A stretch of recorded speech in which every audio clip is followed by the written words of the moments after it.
किसी ने बड़ी कमाल की बात लिखी है कि उम्र छोटी है तो क्या ज़िंदगी का मंजर देखा है, फरेबी मुस्कुराहटें देखी है, बगल में खंजर देखा है। नमस्कार, जय हिंद साथियों। रीट एग्जाम 2021 हेतु सामाजिक अध्ययन की जो अपनी टॉपिक वाइज मैराथन सीरीज चल रही है, 82 नंबर की सीरीज आज। और आज की सीरीज़ के अंदर हम बात करेंगे भारत में कृषि। भारत में कृषि इस बिंदु से जो भी सवाल बन सकते हैं मैक्सिमम, वो सारे के सारे संकलित किए गए हैं, आज बनाए गए हैं। तो वीडियो को आप लाइक कर दीजिएगा, शेयर कर दीजिएगा सभी साथियों के साथ में। और पहली बार चैनल पर आए हैं तो चैनल को सब्सक्राइब करके बेल आइकन को जरूर क्लिक कर लीजिएगा।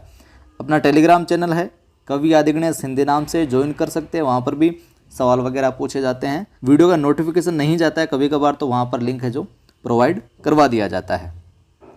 कविताओं में रुचि है आपकी, मोटिवेशनल वीडियो देखना चाहते हैं आप, तो मेरा दूसरा चैनल है आदि की आवाज़, वहाँ पर मैं ये डालता रहता हूँ। प्रारंभ करते हैं भारत की कृषि। पहला सवाल है, भारत की लगभग कितने प्रतिशत जनसंख्या कृषि कार्यों में लगी हुई है? 65%, 58%, 50% या फिर 75%?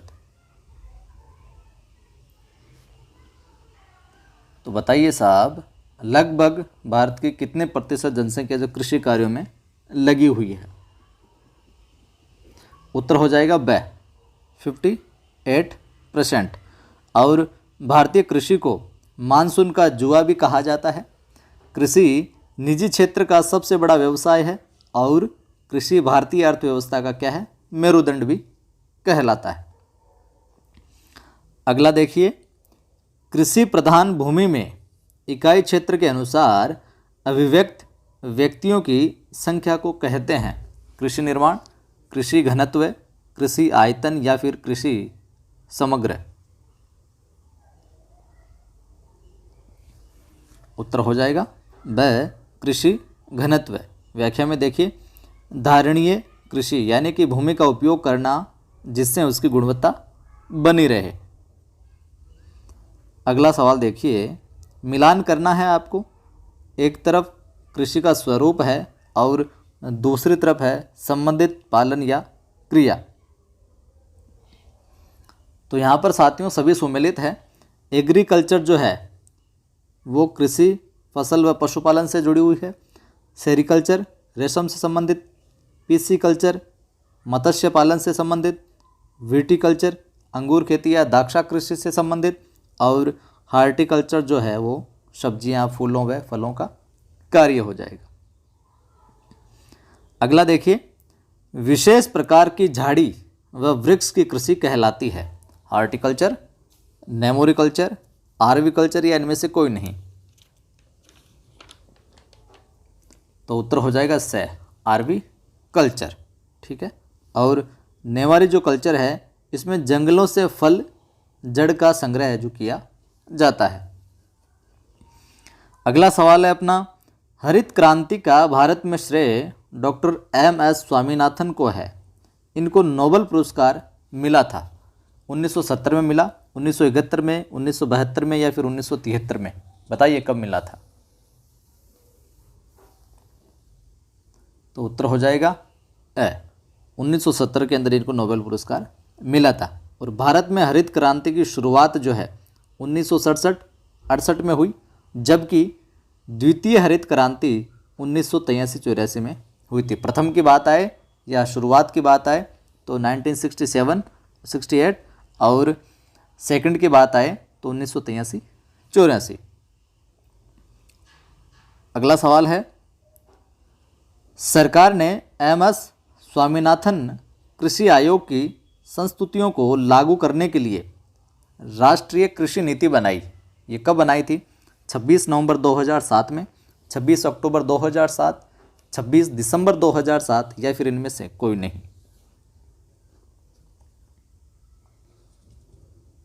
तो ये कब बनाई थी? 26 नवंबर 2007 में बनाई थी। पहली कृषि नीति 1992 में, दूसरी कृषि नीति 2000 में, और कृषि नीति 2000 को इंद्रधनुषी क्रांति नीति भी कहा जाता है। अगला सवाल है अपना, राष्ट्रीय डेयरी विकास बोर्ड की स्थापना हुई थी साहब कब हुई थी? 1971 में, 1972, 1970 या फिर 1958? तो बताइए राष्ट्रीय डेयरी विकास बोर्ड की स्थापना कब हुई थी? स उत्तर हो जाएगा 1970। व्याख्या देखिए इसकी। इसका जो मुख्यालय है वो करनाल हरियाणा में है, ठीक है।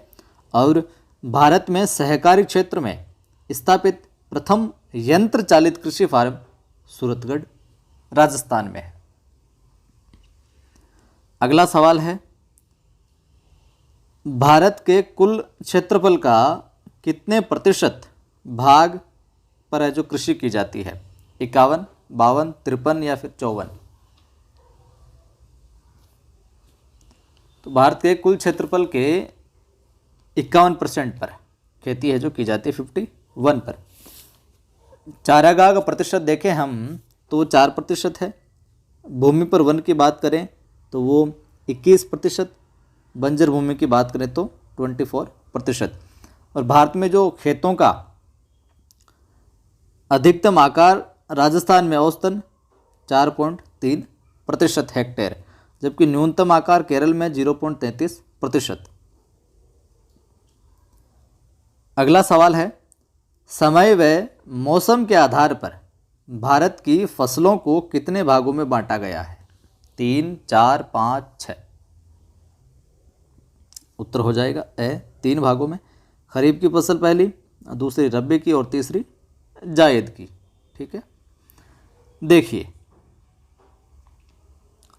खरीफ की फसल की बात करें तो इनकी व्याख्या देख लीजिए आप। यहाँ से सवाल है जो कई बार पूछा गया, पिछली रीट में भी पूछा गया था। इसे सियाड़ू की चौमासा या सावणु भी कहते हैं। खरीफ की फसल को सियाड़ू, चौमासा, सावणु भी कहते हैं।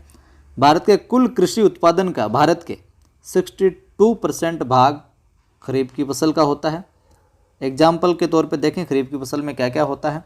बाजरा, ज्वार, मक्का, कपास, गन्ना, अरंडी, चावल इत्यादि है जो खरीफ की फसल के में बोए जाते हैं, उत्पादन होता है। रबी की फसलों की हम बात करें तो इसे उनालू भी कहा जाता है। भारत की कृषि का 24% उत्पादन जो है रबी की फसल का होता है, जिसमें गेहूँ, चना, जौ, सरसों, मसूर, राई, तारामीरा ये आदि चीज़ें होती हैं। पिछले रेट में सवाल था सरसों से जुड़ा हुआ कि किस रबी की फसल है, या खरीफ की है या जायद की है। जहाँ तक मुझे याद है यही सवाल था। जायद की फसलों में हम बात करें तो ये चौमासा की फसल कहलाती है। भारतीय कुल कृषि उत्पादन का 14% भाग इसका है, जिसमें तरबूजा हो गया, खरबूजा, ककड़ी, पुदीना, हरा चारा। 12मासी फसलों की हम बात करें तो उसमें चाय, कॉफ़ी और नारियल आता है। अगला सवाल देखिए अपना, भारत में कृषि गणना कितने अंतराल से होती है? 5 वर्ष, 10 वर्ष, 15 या फिर 20 वर्ष? बताइए। तो उत्तर हो जाएगा ए 5 वर्ष के अंतराल से। वीडियो को लाइक शेयर नहीं किया तो लाइक शेयर ज़रूर कर दें आप, और पहली बार इस चैनल पर देख रहे हो सब्सक्राइब भी कर लेना। और यह गणना जो होती है कृषि व सहकारिता विभाग करता है। पूछ लिया जाए भारत में कृषि गणना कौन सा विभाग करता है, तो कृषि व सहकारिता विभाग है जो ये कृषि की गणना करता है 5 वर्ष के अंतराल से। और भारत की जो पहली कृषि गणना थी वो 1977-71 में प्रारंभ हुई थी। अगला सवाल है, विश्व में चावल उत्पादन की दृष्टि से भारत का स्थान है प्रथम, द्वितीय, तृतीय या फिर चतुर्थ? तो साहब चावल उत्पादन की दृष्टि से हम देखें तो विश्व के अंदर जो भारत का स्थान है वो आता है दूसरा। व्याख्या देखिए आप, विश्व में सर्वाधिक बुआई क्षेत्रफल भारत में है। अगर चावल की बुआई क्षेत्रफल बात करें तो भारत में है। भारत विश्व के कुल चावल उत्पादन का 21% चावल उत्पादन करता है। अगर वर्ल्ड में 100% होता है तो 100% में से 21% है जो चावल अपने यहाँ होता है, ठीक है। छत्तीसगढ़ को चावल का कटोरा कहा जाता है। चीन का जेहुआन बेसिन चावल हेतु प्रसिद्ध है। चावल हेतु 75 दिनों तक पानी भरा आवश्यक है खेतों में। भारत में जापानी विधि से चावल का प्रथम प्रयोग 1953 में हुआ।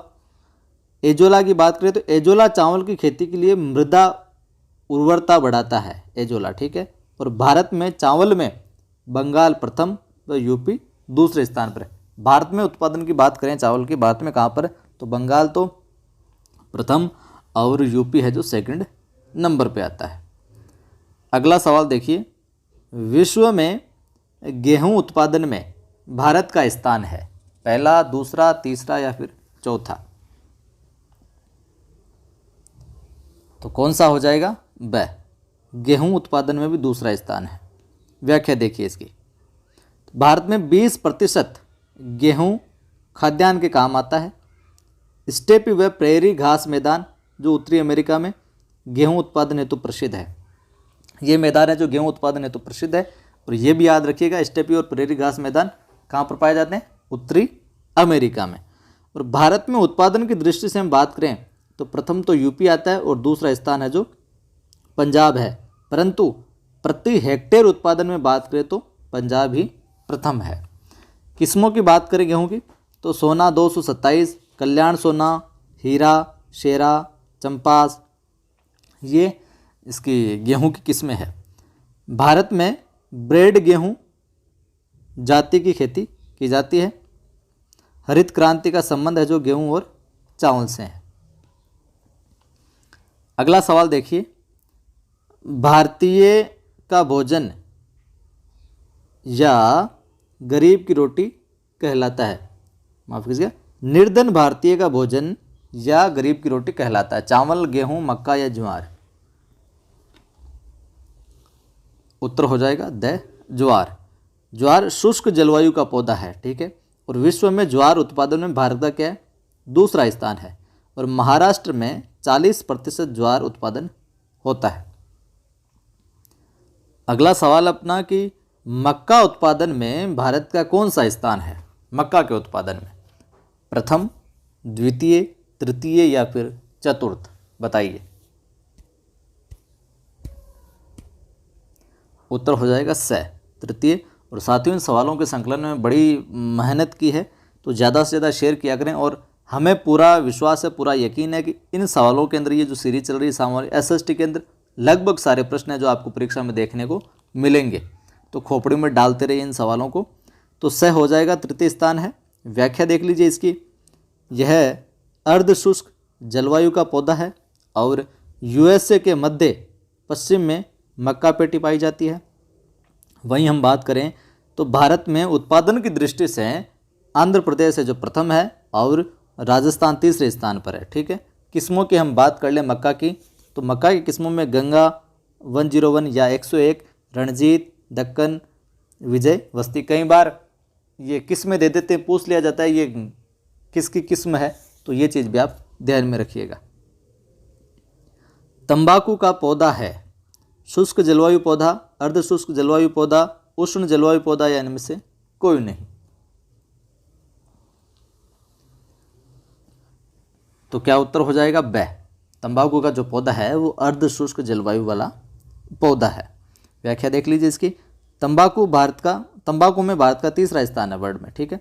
आंध्र प्रदेश का प्रथम स्थान है। अगर भारत में बात करें तो 33% उत्पादन है जो आंध्रा में होता है। किस्मों की बात करें तो निकोटिना और टोबेकम, निकोटिना और टोबेकम जो तंबाकू की किस्में है। और तंबाकू केंद्रीय अनुसंधान केंद्र राजमुंद्री में है। तंबाकू केंद्रीय अनुसंधान केंद्र पूछ लिया जाए तो वो कहाँ पर है? राजमुंद्री में है।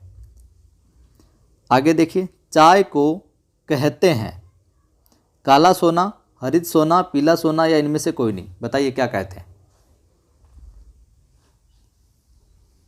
तो उत्तर हो जाएगा ब, हरित सोना। और चाय जो है उष्णाद्र जलवायु का पौधा है। उत्पादन व उपयोग की दृष्टि से देखें तो भारत का इसमें प्रथम स्थान है। उत्पादन और उपयोग दोनों की दृष्टि से भारत है जो फर्स्ट रैंक पे है, प्रथम स्थान पे है। और नीलगिरी की जो पहाड़ियां हैं चाय हेतु क्या है? प्रसिद्ध है, फेमस है। अगला सवाल देखिए आप, भारत में चाय उत्पादन की दृष्टि से प्रथम राज्य है बिहार, बंगाल, नागालैंड या फिर असम? उत्तर हो जाएगा असम। सर्वाधिक उत्पादन की हम बात करें तो नीलगिरी पहाड़ियाँ तमिलनाडु में होता है सर्वाधिक उत्पादन। ताइवान की उलंग चाय प्रसिद्ध है। ताइवान की कौन सी चाय प्रसिद्ध है? उलंग चाय। और यह है छाया प्रिय पौधा है और इसका जो मुख्यालय है वो कोलकाता में है। आगे देखिए, ब्राज़ील में कहवा के बागानों को कहते हैं फेजेंडा, गेजेंडा, मेजेंडा, सेजेंडा।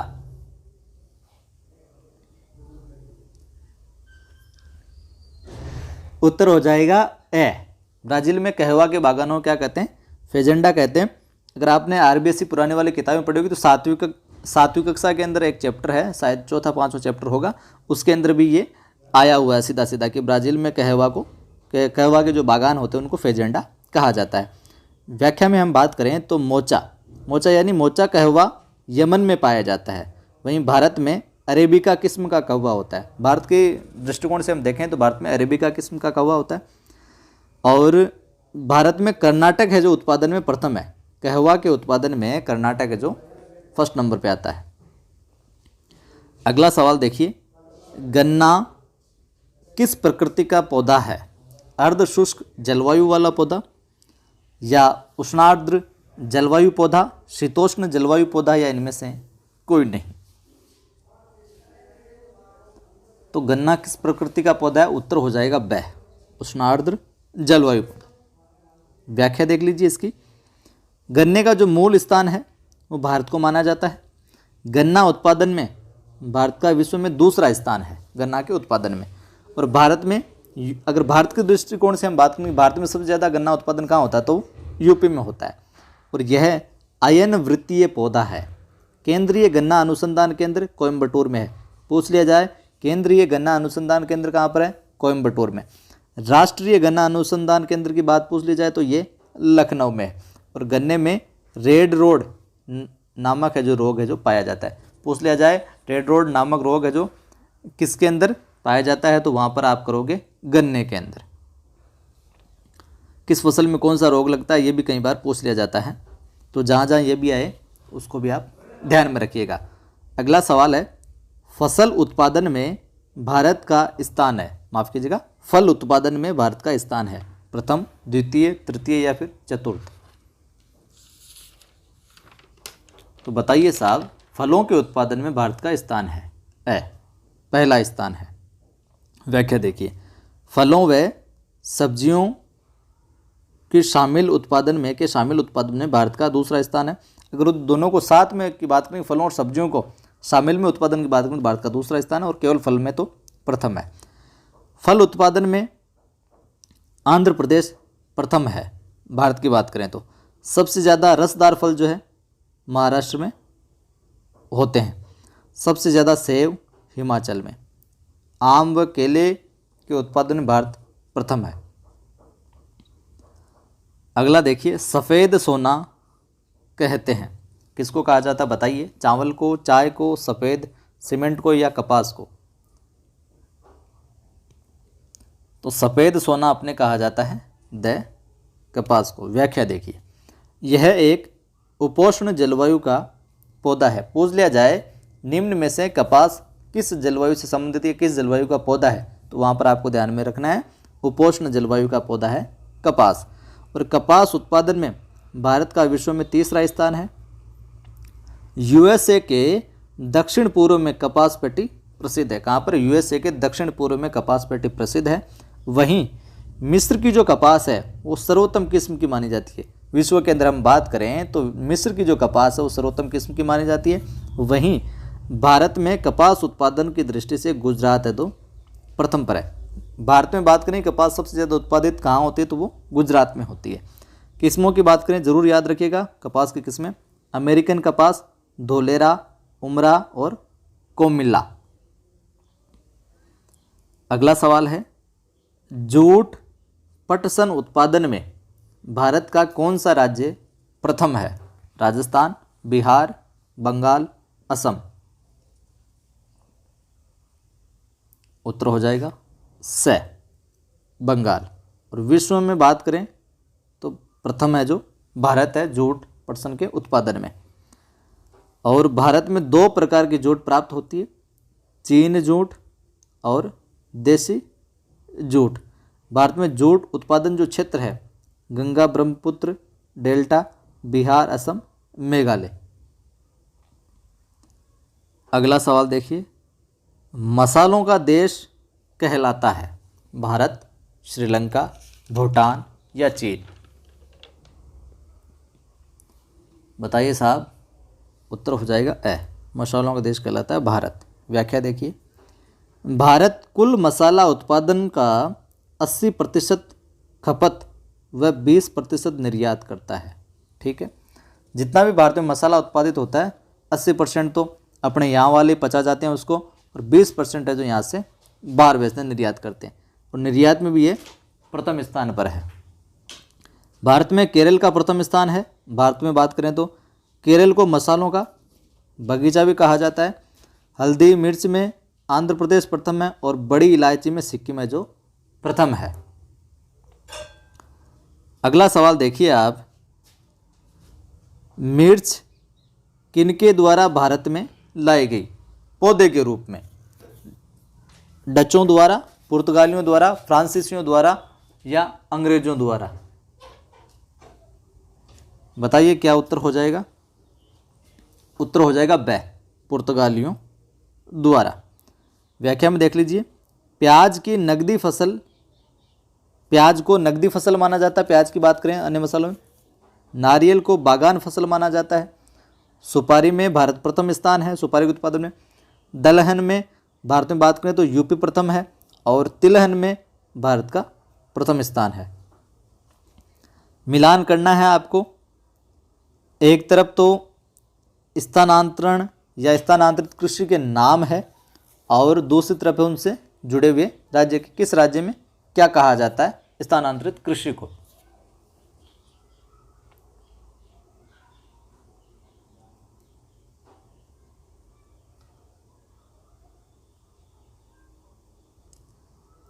तो यहाँ पर मैं आपको मिलान करके बता देता हूँ। एक के अंदर तो हो जाएगा ई, एक के अंदर क्या हो जाएगा, ई हो जाएगा अपने, ये देखिए एक और ये देखिए ई। लदांग कृषि जो होती है मलेशिया इंडोनेशिया में, स्थानांतरण कृषि को क्या कहा जाता है, लदांग कृषि कहा जाता है। दो के अंदर हो जाएगा ए। मिल्पा कृषि है, मेक्सिको या मध्य अमेरिका में मिल्पा कृषि कहा जाता है। 3 के अंदर बी, रोका कृषि अपने ब्राज़ील में कहा जाता है। जो स्थानांतरित कृषि होती है उसको ब्राज़ील में क्या कहा जाता है, रोका कृषि। 4 के अंदर हो जाएगा सी, कोनुगा कृषि है जो वेनेजुएला में कहा जाता है। 5 में डी, चेना कृषि है अपने श्रीलंका में बोला जाता है। 6 के अंदर एफ, 6 के अंदर क्या हो जाएगा एफ, झूम कृषि है या झुमू कृषि है जो उत्तरी पूर्वी भारत में। 7 के अंदर हो जाएगा जी, पोडू जो है पोडू में कहा जाता है, इससे संबंधित राज्य जगह। और केरल के अंदर कुमारी। ठीक है, यहाँ पर थोड़ा उल्टा लिख दिया, केरल में कुमारी। ये हो गया। आगे देखिए आप, कृषि राज्य का विषय है जिसका उल्लेख संविधान की 8वीं अनुसूची के कौन से प्रविष्ट में है? प्रविष्ट 12, प्रविष्ट 13, प्रविष्ट 14 या प्रविष्ट 15?